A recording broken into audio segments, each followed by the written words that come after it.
Berapa orang? 3 ya. Ikhwan, Dini, Apriansyah. Sudah izin ke Pak Devi. Oke. Adit, Amanda. Mana Amanda? Oh izin ya. Dispen kan ya? Ayla, Cindy, Tias, Dimas, Dini, izin ya. Fani, kamu nggak bosan di depan terus? Bisi bosan tukeran gitu ke belakang gitu kan. Fanzi, ya, tong di tengah ya pindah, muter.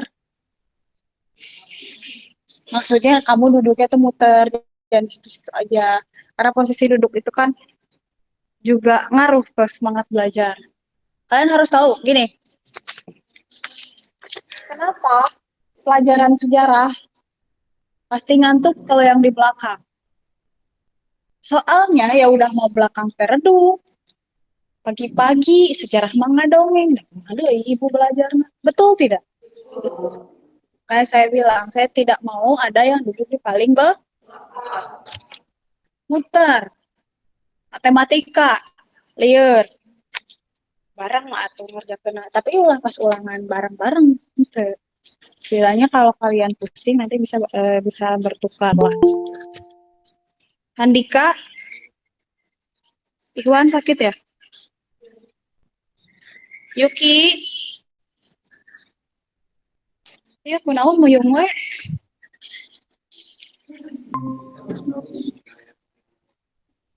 Muhammad Apriansyah, sakit. Rizky, Sahil, oh 2 sejoli ini. Mutiara, Nazwa,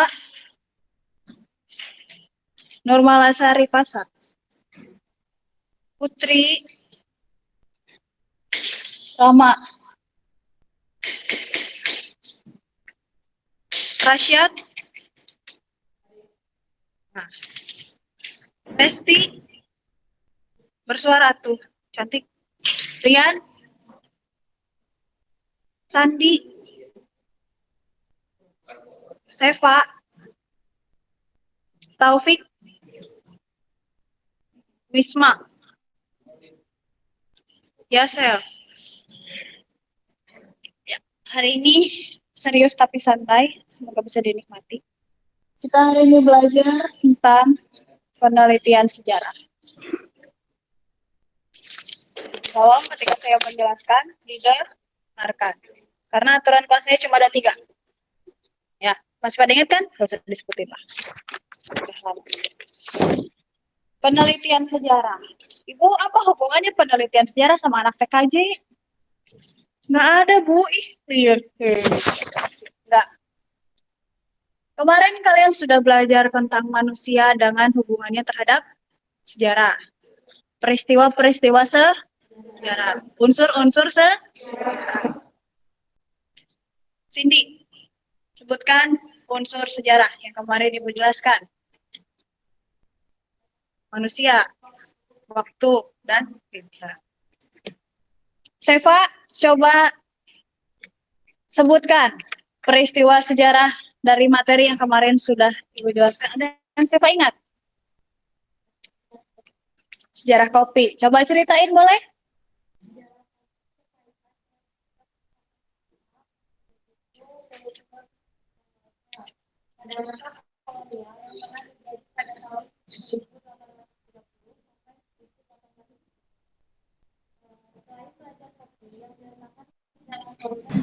Masyarakat, ekonomi dan lingkungan secara geografis Indonesia berada di jalur 4 terakhir. Berikutnya adalah misalnya gedung Krakatau, kampus Kalau Bu, keluarin pengawasnya. Ya. Terima kasih, Seva. Oke, terus apa hubungannya, Bu, peristiwa sejarah kopi sama penelitian sejarah? Nah, penelitian sejarah ini merupakan proses paling akhir dari apa? Dari apa ya namanya? Perjalanan sejarah. Karena sejarah itu berkaitan dengan manusia, ruang dan waktu, otomatis mempengaruhi ingatan manusia. Gimana cara mempertahankannya? Harus ditulis. Nah, penulisan sejarah itu ada prosesnya, ada penelitiannya. Penelitian sejarah ini merupakan apa? Merupakan bagian dari konstruk sejarah sebagai ilmu. Ada yang masih lupa? Masih lupa. Masih lupa mengenai konstruk dari sejarah sebagai ilmu? Sejarah sebagai ilmu itu mempunyai karakteristiknya. Sama seperti ilmu-ilmu lainnya, sejarah juga ada karakteristiknya. Apa? Karakteristiknya itu merekonstruksi atau membangun ulang. Apa yang dibangun ulang? Apa coba? Peristiwanya diulang lagi? Tidak. Tapi apa? Apa? Pengingatannya, betul, Sepa. Jadi sejarah itu diingat-ingat bukan buat apa? Bukan untuk romantisme. Tapi sejarah itu untuk dijadikan sebuah pedoman hidup. Dan kemudian sejarah bisa menjadi sebuah ilmu. Di mana sejarah itu bisa bersifat kritis, analitis, dan imajinatif. Kenapa imajinatif? Karena tadi berkaitan dengan apa? Dengan ingatan manusia.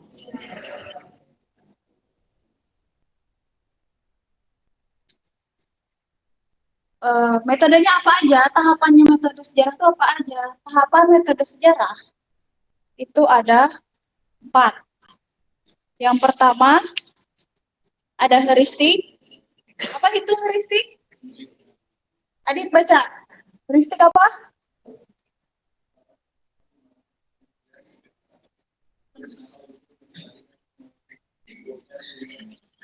Nah, jadi heuristik itu adalah proses di mana misalkan Najwa pengen neliti tentang sejarah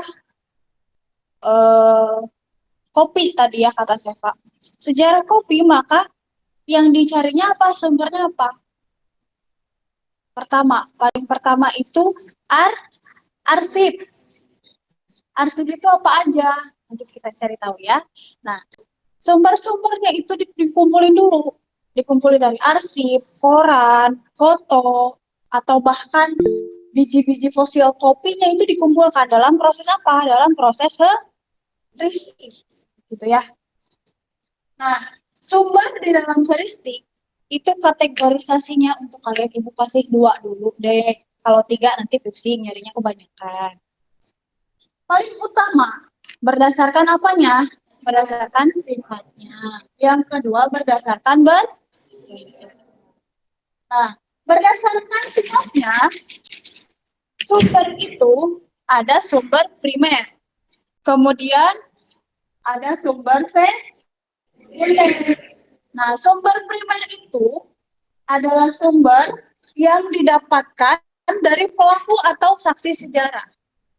Contohnya, misalkan mau meneliti tentang sejarah BLA atau Bandung Lautan Api. Nah, Bandung Lautan Api itu kan melibatkan manusia. Manusia di wilayah mana?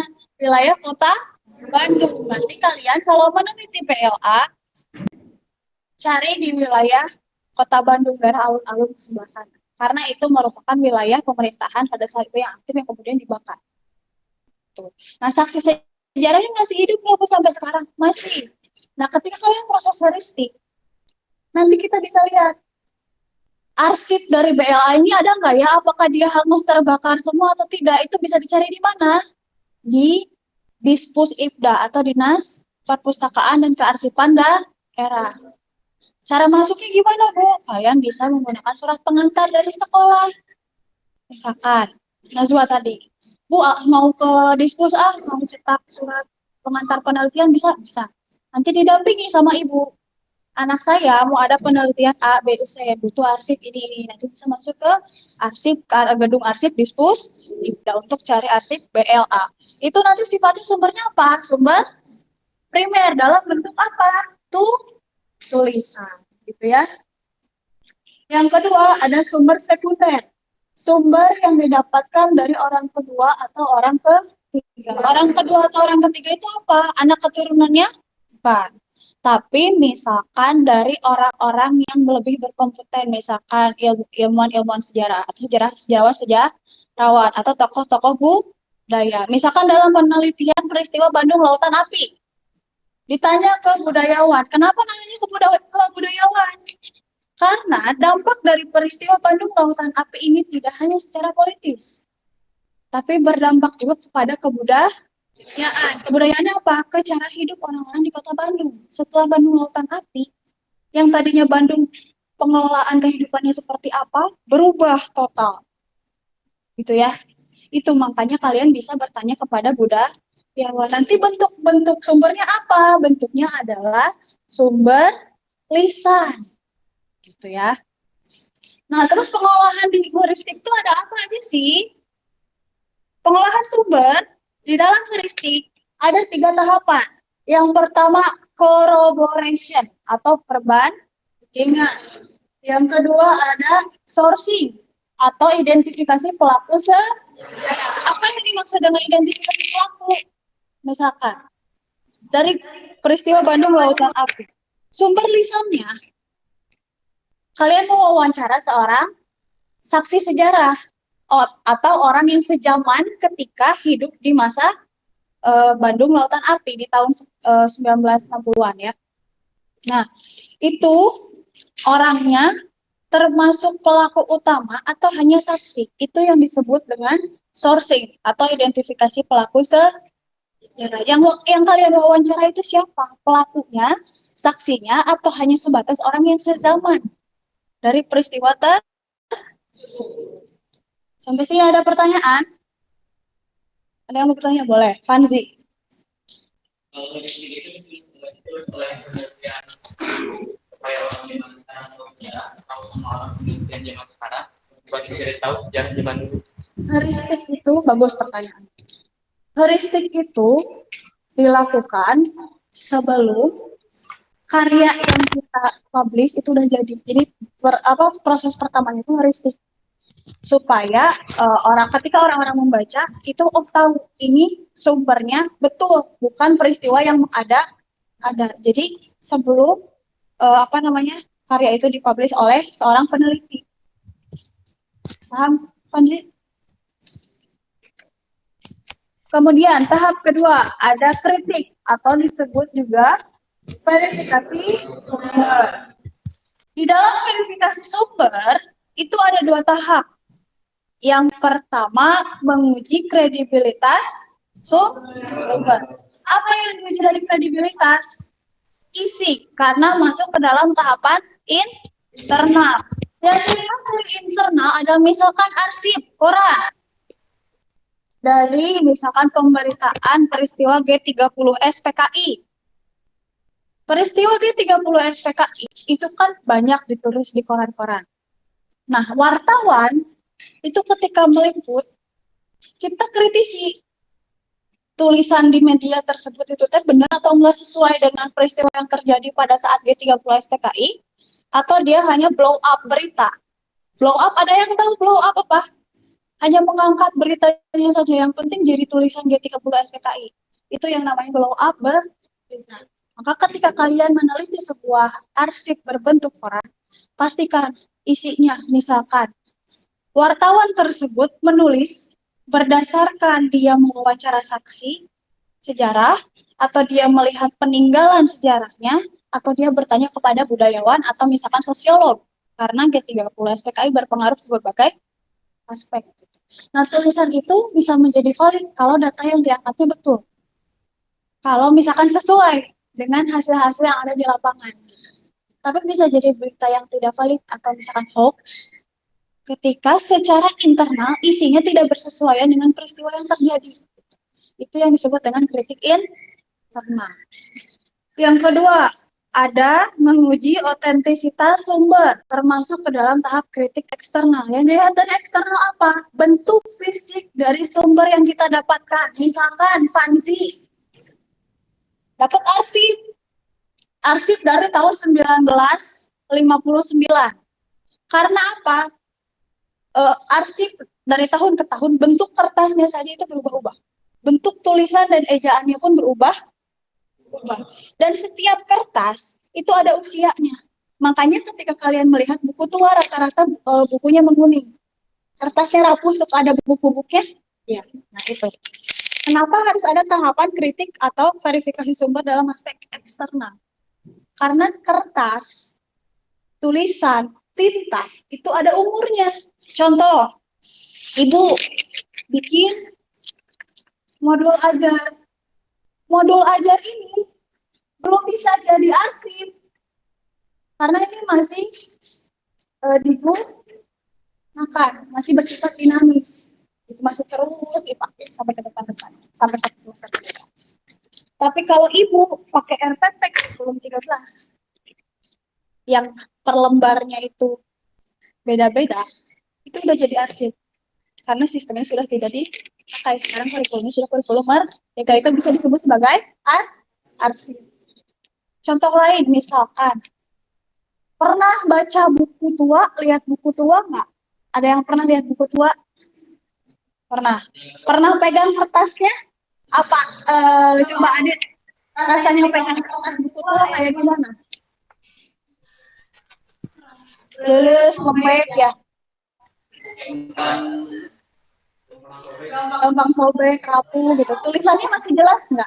Kadang ada yang masih jelas, ada yang tidak. Kenapa? Karena tinta itu ada usianya, ada umurnya. Makanya kadang di beberapa buku atau arsip itu tulisannya tidak terbaca.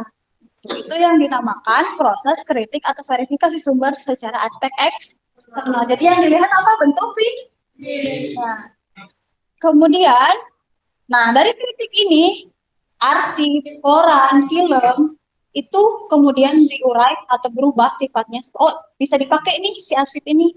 Film dokumenter ini bisa dipakai nih karena bentuknya valid. Nah, si dokumen-dokumen yang terverifikasi tersebut kemudian berubah menjadi apa? Menjadi sebuah fakta. Sumber yang terverifikasi kemudian berubah. Kedudukannya menjadi sebuah fakta sejarah. Contoh, misalkan, dalam penelitian skripsi Ibu menggunakan arsip kolonial tahun 1921 mengenai pemerintahan dari era Wiranata Kusuma V. Nah, itu Ibu olah, ternyata betul. Beliau diangkat menjadi Bupati Bandung di tahun sekian oleh Gubernur Jenderal siapa, begitu-begitu dan seterusnya. Nah, itu Ibu pakai kemudian menjadi fakta yang dimasukkan ke dalam tahapan interpretasi. Interpretasi itu apa? Kita mencoba menarik sebuah kesimpulan. Contoh, tadi Ibu mengangkat tema skripsi sejarah era Wiranata Kusuma V. Diketahui bahwa beliau mulai menjabat sebagai Bupati Bandung berdasarkan arsip kolonial, mulai menjabatnya tahun berapa? 1921. Nah, data dari arsip kolonial tersebut kemudian Ibu jadikan kesimpulan sementara, itu merupakan penguraian fakta. Oh, kenyataan bahwa dari arsip tersebut mulai menjabatnya di tahun 1920 gitu ya. Terus disatuin dari fakta-fakta yang ada dari semua arsip yang dipakai. Oh, ternyata misalkan era Wiranata Kusuma V itu mulai menjabat dari tahun 1920 sampai 1934 misalkan sebagai Bupati ke-9 Kota Bandung. Itu ya, mulai dari proses penguraian dan penyatuan fakta. Contohnya begitu. Terakhir, tahapan dari historiografi penelitian sejarah adalah historiografi. Historiografi itu apa? Penulisan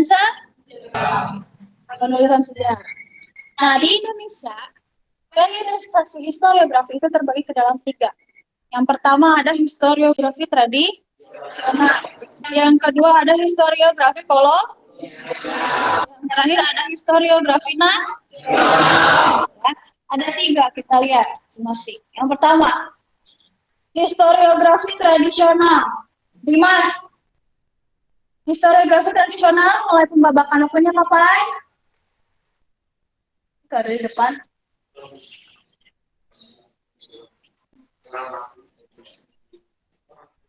Apa? Yang mana ini? Historiografi tradisional. Dimulainya penulisannya di masa kapan? Coba, itu ada di depan. Dari kerajaan Hindu-Buddha sampai zaman Islam. Ibu pernah kasih materi sama kalian semua di film Sultan Agung. Nah, periode kerajaan Mataram dalam film Sultan Agung merupakan salah satu bentuk historiografi tradisional. Kenapa?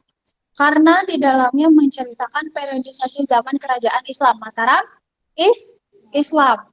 Sifatnya apa? Bersifat istana sentris atau apa? Berpusat atau menceritakan kehidupan kerajaan. Bagaimana alur kehidupan seorang Raden Mas Rangsang mengelola kerajaan Mataram Islam dalam sisi hubungan politik dengan VOC. Kemudian bersifat subjektif. Kenapa subjektif? Karena biasanya historiografi tradisional itu berdasarkan permintaan dari raja-raja yang berkuasa pada masa tersebut. Jadi bisa saja, misalkan yang dilihatnya sisi-sisi positifnya aja. Dari siapa? Dari Sultan Agung atau Raden Mas Rangsang. Bagaimana keberhasilan beliau untuk menuntut kepada VOC bahwa komoditi pala pada saat itu tidak seharusnya dijual di bawah harga pasaran. Sultan Agung menolak memberikan penjualan lada dengan harga yang tidak sesuai. Nah itu, bentuk historiografi tradisional itu begitu. Bagaimana perlawanan Sultan Agung terhadap VOC yang menuntut penjualan rempah-rempah dalam harga yang tidak sesuai harga objektivitas. Kemudian masih mengandung mitos, di mana pada saat kerajaan Mataram Islam berperang dengan VOC, dipercaya atau diyakini Sultan Agung atau Raden Mas Rangsang itu kan istilahnya bertapa gitu. Beliau hanya duduk di satu ruangan. Di film itu ada. Kalau yang nonton Sultan Agung sampai selesai pasti tahu bahwa Sultan Agung duduk di satu ruangan. Dia nggak pergi kemana-mana. Beliau ada di situ berdoa, bermunajat kepada Allah. Bagaimana caranya untuk mengalahkan VOC atau pemerintah kolonial. Sampai akhirnya Gubernur Jenderal pemimpin VOC pada saat itu sakit. Beliau melihat Raden Mas Rangsang berkunjung ke rumahnya, padahal Raden Mas Rangsang tidak berkunjung. Masih ada di tempat yang sama di film itu. Nggak pindah tempat kemana-mana. Istilahnya raganya di situ. Tapi jiwanya ya mangkat. Masuk akal nggak istilahnya? Masuk akal manusia nggak? Nggak. Nah itu yang disebut dengan mitos. Karena orang-orang Jawa dulu masih percaya dengan apa? Dengan ilmu kanuragan. Jadi raja-raja pada zaman kerajaan Hindu sampai kerajaan Islam itu punya pegangan istilahnya dulu itu. Punya yang namanya ilmu kanuragan. Ada yang bisa berpindah tempat seperti Raden Mas Rangsang, ada yang bisa nembus bumi. Kalau dari kerajaan Pajajaran itu Pangeran Siliwangi itu kan meninggalnya tidak dikubur, tapi menurut mitos berubah menjadi apa? Menjadi maung. Jadi singa mau, maaf, jadi singa. Jadi singa. Jadi tidak akan ada jasadnya. Orang Sunda nyebutnya tilem. Tilem. Dia berubah wujud menjadi si harimau dan dia pergi ke hutan. Dan wilayah Pajajaran yang tadinya berbentuk kerajaan berubah menjadi hutan belantara. Nah itu, yang termasuk ke dalam historiografi tradisional sifatnya apa? Masih mengandung kedua. Oke, sampai sini dulu deh. Ada yang mau dipertanyakan tidak? Ada yang bertanya nggak? Boleh. Oh, berdua nih. Ini dulu. Coba kamu dulu. Gimana? Nah, bagus. Tujuan pendidikan POC. Sudah pernah saya jelaskan di materi jalur rempah. POC berdiri tahun berapa? 1602. Tujuannya apa? Untuk menghindari persaingan dagang antara pedagang kolonial. Kenapa? Karena pada saat itu masuk ke dalam historiografi kolonial. Bagus pertanyaannya. Historiografi kolonial itu ditulis pada masa pendudukan bangsa Eropa. Nah, tadi kenapa ditulis kenapa perlu ditulis? Karena mereka pun ingin dianggap sebagai pahlawan. Ingin ada catatannya sama. Semua tokoh-tokoh dunia itu ingin dia dikenal. Sama halnya dengan POC berikut gubernur-gubernur jenderalnya. Ada Thomas Stamford Raffles, J.P. Kuhn ya. Ayo, yang kemarin nyatet coba aja pasti tahu nama-nama itu. Nah, tujuannya apa? Untuk menghindari persaingan dagang bangsa Eropa. Karena pada saat itu bangsa Eropa mendatangi wilayah Nusantara. Tujuannya apa? Untuk mendapatkan rempah-rempah. Ada yang masih ingat kenapa mendatangi Indonesia dan mengeksploitasi rempah-rempahnya? Oke, Pak.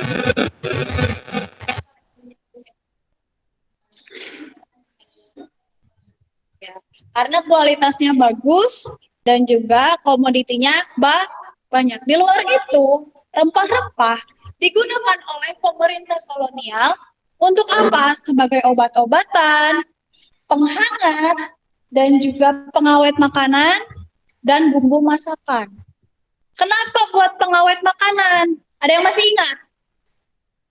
Ini berkaitan dengan historiografi kolonial yang bersifat Eropa sentris atau memotret kehidupan orang-orang Eropa. Coba ada yang masih ingat kenapa orang-orang Eropa itu sangat-sangat membutuhkan rempah-rempah? Betul. Karena di negaranya merupakan negara beriklim dingin. Makanya mereka perlu sesuatu yang menghangatkan tubuh. Tapi kemudian karena mereka tahu bahwa potensi Nusantara terhadap rempah-rempah itu sangat besar sekali. Nah, anak-anak, Ibu pernah bilang apa? Bahwa Indonesia merupakan supplier bahan mentah dengan kualitas tertinggi, terbaik. Pada masa kolonial, dalam historiografi kolonial ini, ada catatan bahwa komoditi yang paling banyak dibutuhkan adalah pala, merica, lada, kina, kayu, jati, ya. Untuk apa? Mereka perlu itu untuk memenuhi kebutuhan hidup. Kayu dipakai untuk apa? Furniture, barang mewah. Lada, pala, cengkeh untuk apa? Cengkeh itu orang-orang barat. Makanya kenapa cerutu mahal? Kenapa cerutu mahal?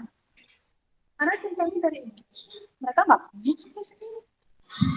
Cuman sayangnya Indonesia sumber daya manusia pada saat itu, pada masa kolonial, tidak diajarkan untuk mengolah barang mentah menjadi barang jadi. Itu terjadi sampai sekarang.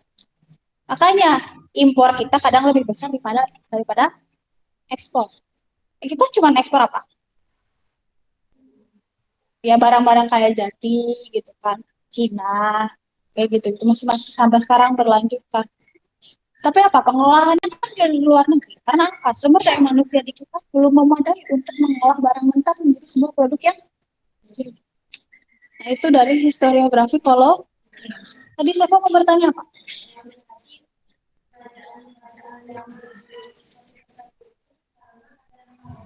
Iya, karena pada saat itu bentuk wilayah Indonesia belum menjadi negara kesatuan Republik Indonesia. Masih berbentuk Nusantara yang dikuasai oleh raja-raja. Contohnya apa? Kerajaan mana? Majapahit, betul. Kemudian apa? Yang jelas peninggalan kebun kopinya adalah Kerajaan Tarumanegara. Prasasti kebun kopi, atau ada lagi prasasti Ciaruten. Nanti boleh dicari. Itu di daerah Bogor. Tarumanegara itu di daerah Bogor. Kemudian terakhir, ada historiografi nasional. Historiografi nasional apa, Putri?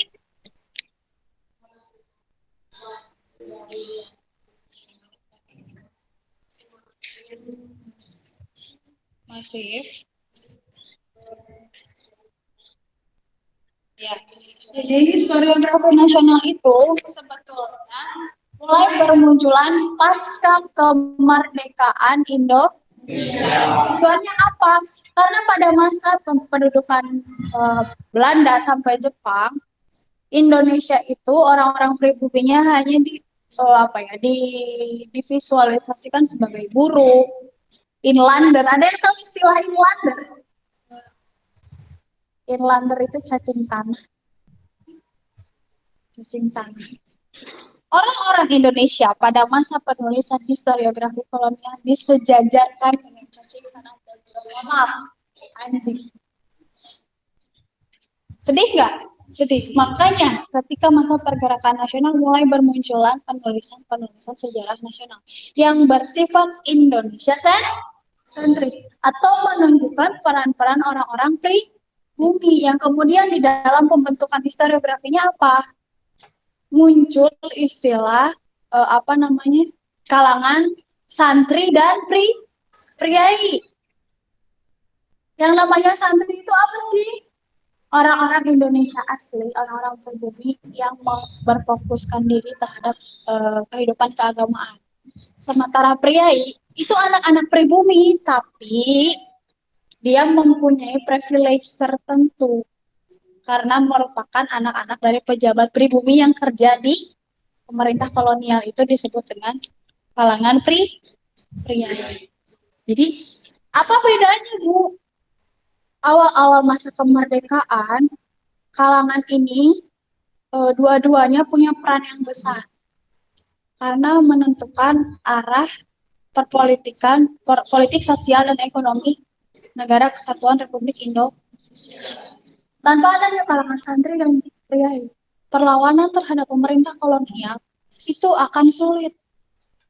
Karena apa? Indonesia belum punya alutsista yang memadai.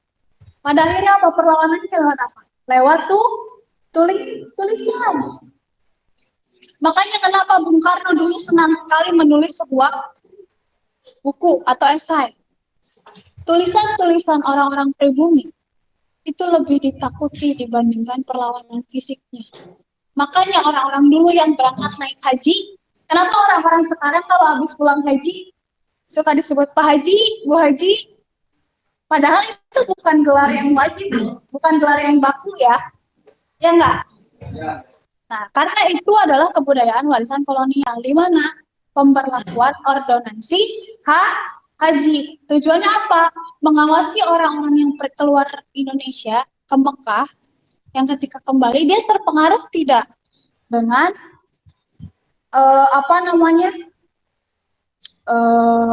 pemikiran-pemikiran pan-islamisme yang ada dari Mekah. Karena ketakutan orang kolonial adalah ini perlawanan orang-orang pribumi terhadap pemerintah kolonial yang akhirnya mewujudkan sebuah historiografi nasional yang menunjukkan bahwa orang-orang Indonesia juga bisa. Orang-orang Indonesia juga berhasil.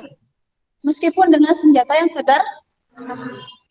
tapi dengan apa kuncinya? Kerjasama dan gotong. Makanya pada saat kemerdekaan Indonesia banyak sekali ideologi-ideologi yang berbeda tapi punya tujuan yang sama. Contoh Bung Karno, apa ideologinya? Nasionalis, sosialis, komunis, bisa bekerja sama dengan pembesar-pembesar dari NU, Muhammadiyah, dan juga Persis dan beberapa organisasi masyarakat keagamaan yang lain. Itu kuncinya apa? Digotong,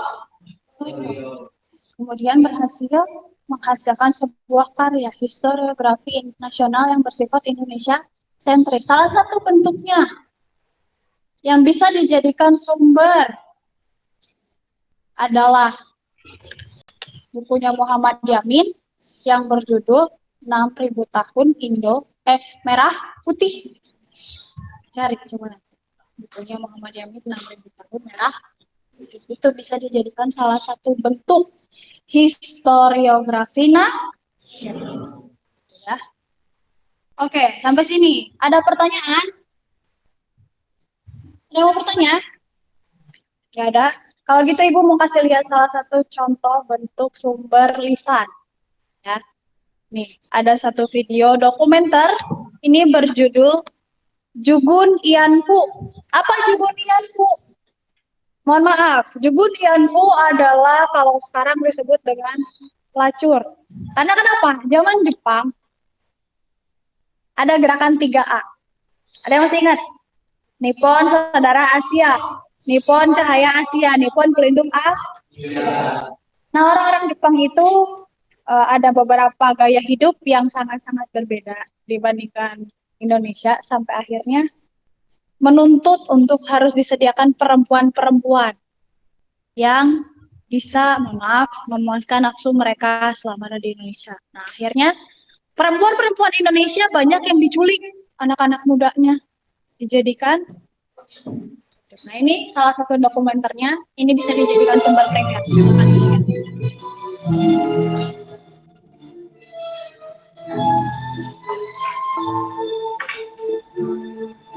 Masih banyak.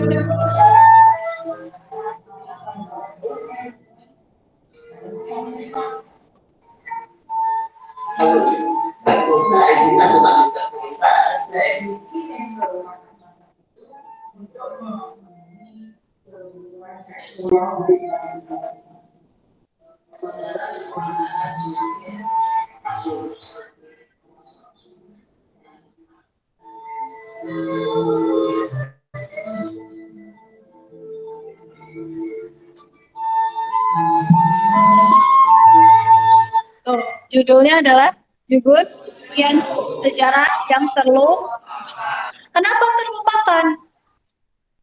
Karena fasilitas perempuan-perempuan ini diberikan oleh petinggi-petinggi Indonesia pada saat itu secara sembunyi-sembunyi. Lokasinya juga berubah-ubah, berpindah. Kalau kalian jalan-jalan ke kota Bandung, di daerah Kodam Siliwangi, seputaran situ, nah, itu adalah sejarah tersembunyi dari, atau bukti sejarah tersembunyi dari adanya Jugun Ian. Boleh dilihat.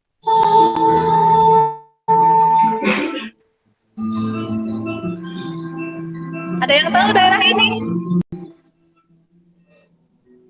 Kalau jalan-jalan ke kota Bandung pasti tahu.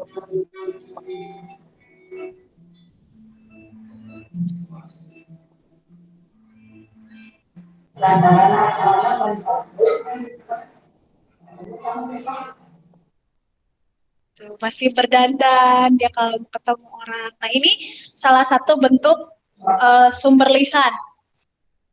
Peneliti melakukan wawancara dengan pelaku sejarah langsung.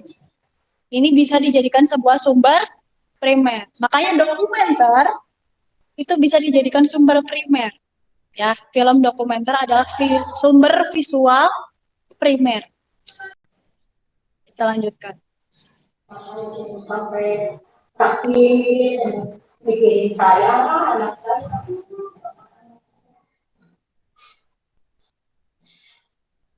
Tidak kerjaan berkumpul kita jadi ambil banyak perjuangan begini mengkonsep kalau apa dan bahasa Indonesia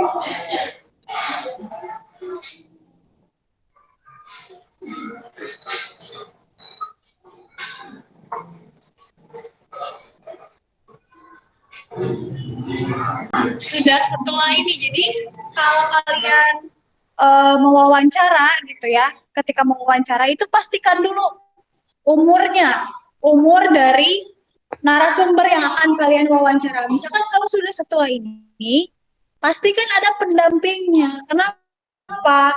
Karena ketika kita wawancara, yang namanya nenek-nenek pasti ada yang bagian-bagian yang lupa lah gitu. Nah, jadi ketika ada penuturan yang tidak jelas, bisa kita pastikan lagi ke keturunannya ini seperti apa. Karena anak keturunan atau generasi dari nenek ini masih bisa mengingat, oh ternyata dulu ibunya seperti ini, neneknya seperti ini, atau cucunya masih ada yang ingat gitu. Karena berkaitan dengan apa? Dengan memori manusia. manusia yang ketika nanti dituangkan ke dalam sebuah tulisan sejarah itu akan mempengaruhi validitas atau karya kita ketika dibaca orang itu bisa berpengaruh. Oh, cara pandang orang itu dari karya kita itu ditentukan. Paham ya? Kayak kalau misalkan lihat sumber itu harus hati.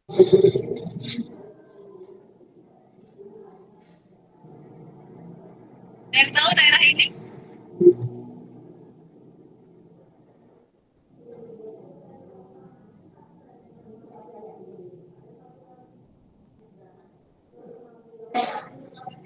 Komplek-komplek militer.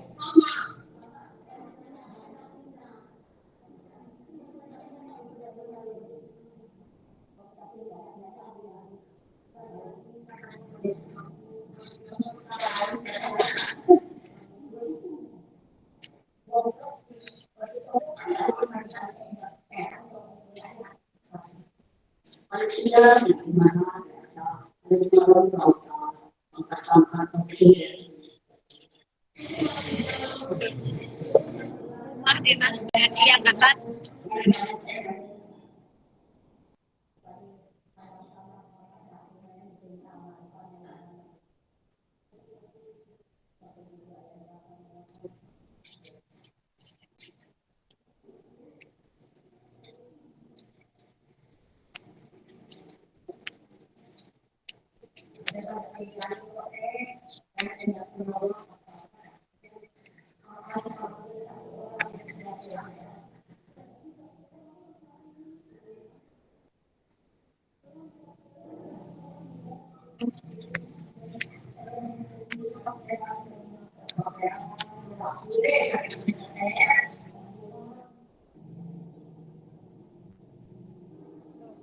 Ada yang tahu?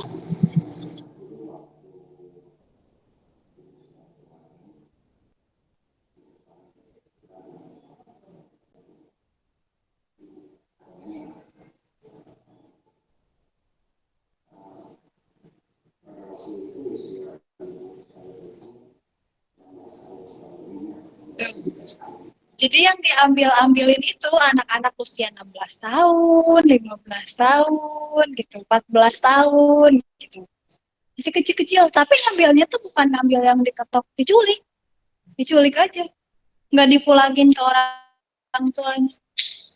Jadi kalau udah istilahnya sudah habis masaknya, udah dia dibiarin, nggak dikasih apa. Itu ibu membicarakan hal seperti ini bukan berarti mengungkap sisi negatif ya, tapi ini bagian proses dari bukti historiografi nasional kita, ya proses kesejarahan kita bahwa perjalanannya tuh nggak gampang. Banyak orang-orang tersembunyi yang apa istilahnya lukanya itu besar loh dari proses kemerdekaan NKRI. Tapi banyak juga orang-orang yang berperan besar untuk mewujudkan kemerdekaan negara kita.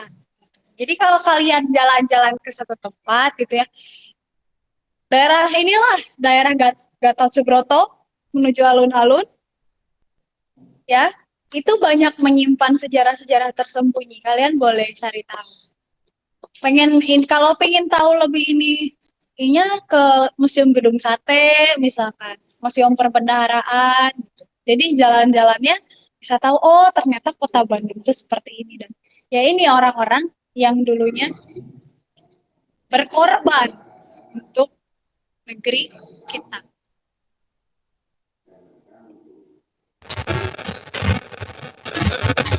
Berkorban dan dikorbankan.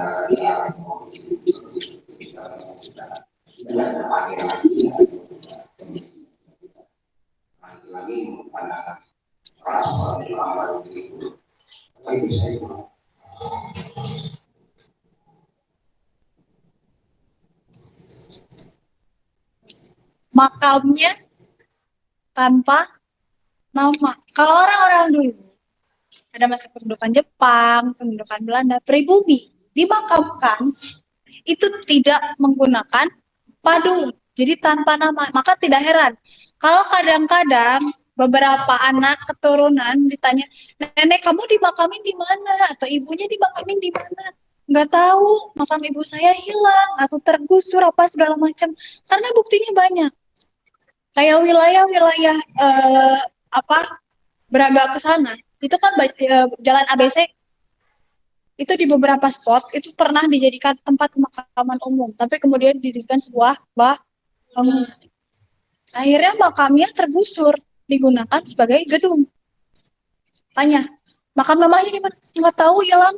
Waktu itu mau pindahin juga udah keburu dibeli sama pemerintah apa segala macam. Kenyataan. Mohon maaf Ibu berbicara seperti ini, tapi kenyataan di lapangan tentang sejarah, kenyataannya seperti itu. Dan ini salah satu bentuk sumber sejarah. Ketika kalian mewawancara, mendapatkan sumber lisan, banyak, kalau misalkan ada fakta-fakta negatif seperti yang Ibu berikan contoh ini, bagaimana Bu cara menuliskannya? Tadi ada proses heuristik namanya corroboration. Corroboration itu tidak hanya perbandingan sumber kayak tadi. Ada ibu-ibu yang jadi Jugun Ianfu dan ini ada anaknya. Kira-kira sumbernya kalau dikolaborasikan lebih kuat yang mana? Kalau ada fakta negatif seperti apa? Nah, ketika diolah datanya menjadi sebuah tulisan, boleh. Kalau misalkan fakta negatifnya tidak bisa disamarkan, kalian bisa menggunakan kata-kata jangan-jangan, kuat dugaan, atau diduga kuat. Kalau misalkan si fakta negatif dari peristiwa sejarah tersebut tidak bisa disamarkan atau istilahnya dikemas dengan cara yang lebih baik. Sampai sini paham? Mau lanjut apa mau ada yang bertanya dulu? Boleh. Di tahun 1942 atau masa pendudukan Jepang. 42 sampai 45.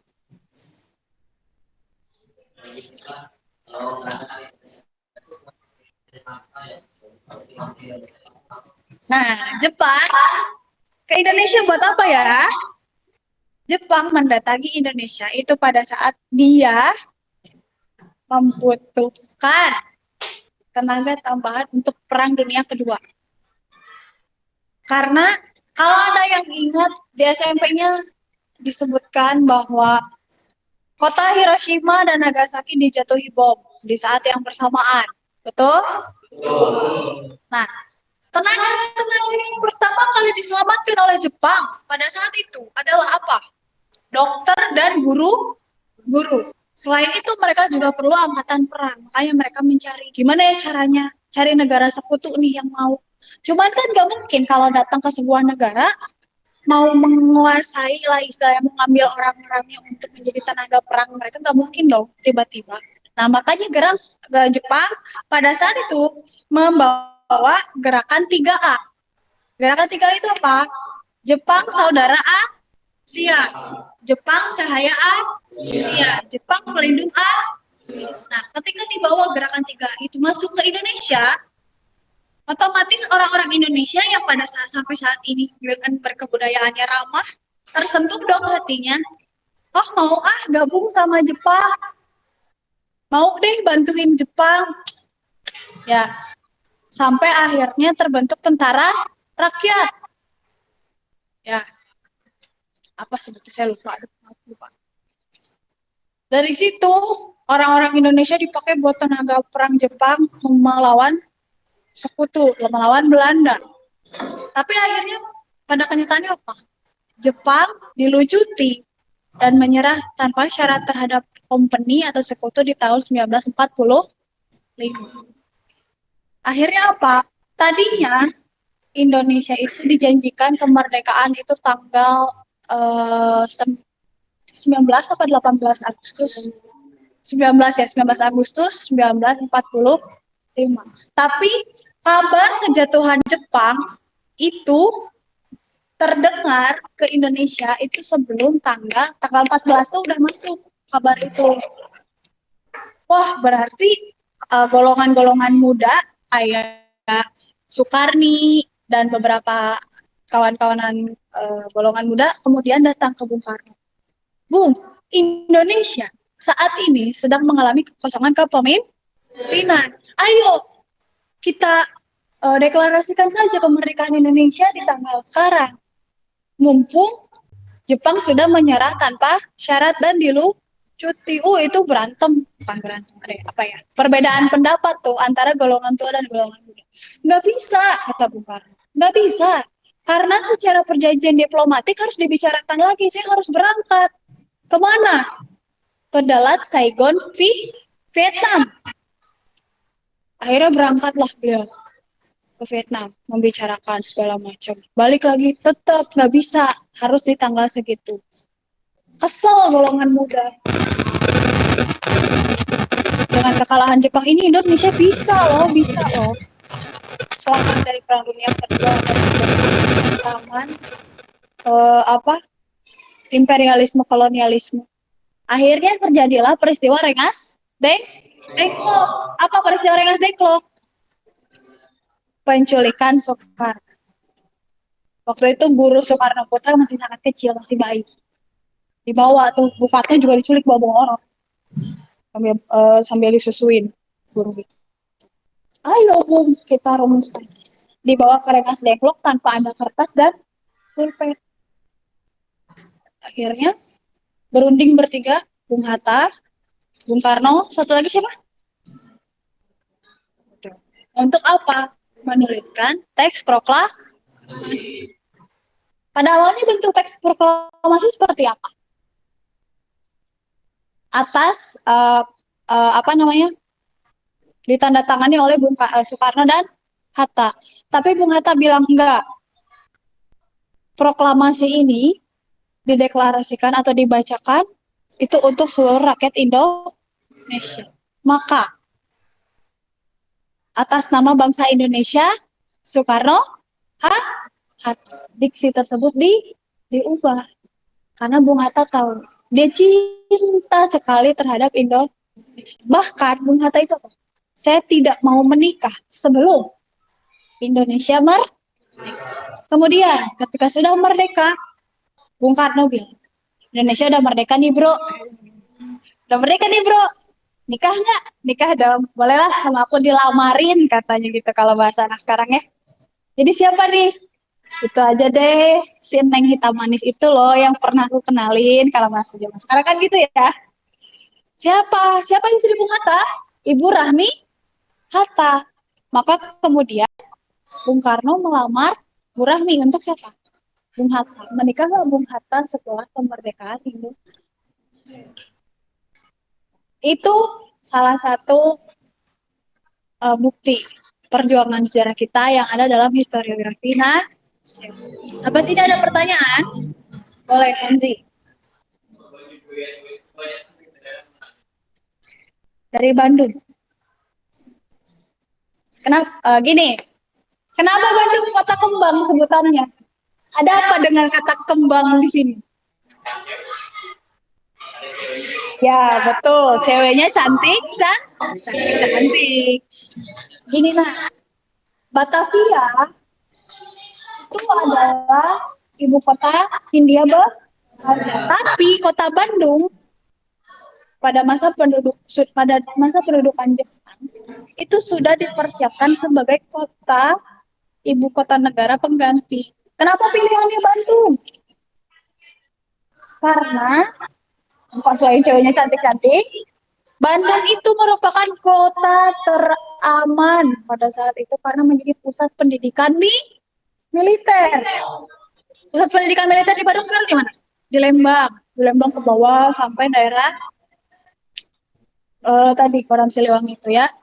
Itu kenapa Bandung dipilih. Selain itu juga Bandung ceweknya cantik-cantik, cakep-cakep. Makanya disebut kota kembang. Sisi buruk dari kota kembang, makna negatif dari kota kembang adalah jukut ya. Makanya kalau dari paling banyak adalah Kalibanggu. Kan? Jadi kalau misalnya gue Paris Tanjung, kota Bandung. Makanya kalau orang sejarah itu dua. Bukan berarti selalu jelek ya. Tapi kita sebagai orang sejarah bisa melihat dua sisi positif dan sisi negatif. Ada lagi? Garzi, gantian.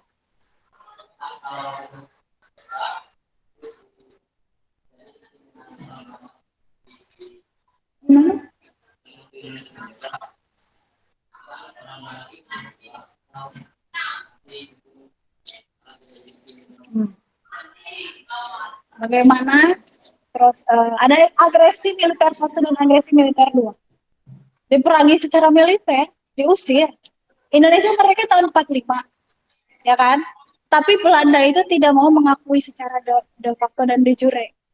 Akhirnya dia menyerang lagi Indonesia di agresi militer Belanda 1. Yang dikuasai mana? Bandung. Sampai akhirnya Jawa, Bali dan beberapa kota lainnya itu dikuasai. Akhirnya bentuk pemerintahannya berubah dari Negara Kesatuan Republik Indonesia ke bentuk Republik Indonesia Serikat atau sistem parlementer. Itu adalah penyebab dari apa? Dari serangan agresi militer Belanda 1. Diperangi. Udah gagal, coba lagi. Akhirnya pergilah. Agresi militer 1 selesai. Ada lagi kekeh Belanda itu. Belanda itu tidak mau menyerahkan Indonesia. Kenapa? Karena potensinya sangat besar sekali. Karena masa Nusantara disebutnya apa? Suwarna Dwipa. Suwarna Dwipa itu harta karun yang berlimpah. Agresi militer Belanda 2. Sampai akhirnya ada sebutan apa? Perlawanan dengan bambu runcing. Itu berhasil. Jadi kalau ditanya gimana cara Mesirnya, itu diperangi secara gerilya. Ada lagi? Hamzi tadi. Terakhir ya. Sok.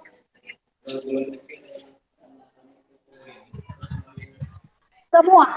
Jadi pada masa Perang Dunia I dan Perang Dunia II, seluruh negara itu mengalami yang namanya imperialisme dan kolonialisme. Kecuali satu. Negara yang tidak dijajah di dunia itu hanya satu, yaitu Thailand. Coba cari istilahnya nanti ya. Negara yang tidak boleh dijajah itu negara apa? Tapi saya sebutkan negaranya adalah negara Thailand. Nanti minggu depan kita. Sekian pembelajaran hari ini. Saya minta salah satu dari kalian untuk menyimpulkan. Siapa ya? Siapa ya? Ki, coba simpulkan apa yang Iki dapetin dari pembelajaran hari ini.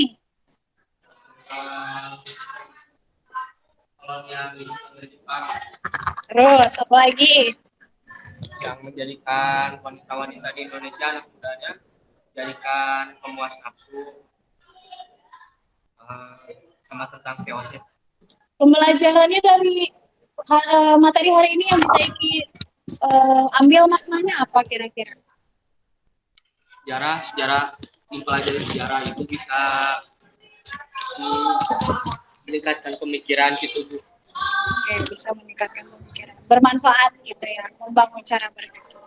Oke, terima kasih Rizky. Sekian materi hari ini. Terima kasih untuk perhatiannya. Mohon maaf bila ada kekurangan. Kita tutup dengan doa. Subhanakallahumma wa bihamdika astaghfiruka. Wassalamualaikum warahmatullahi wabarakatuh.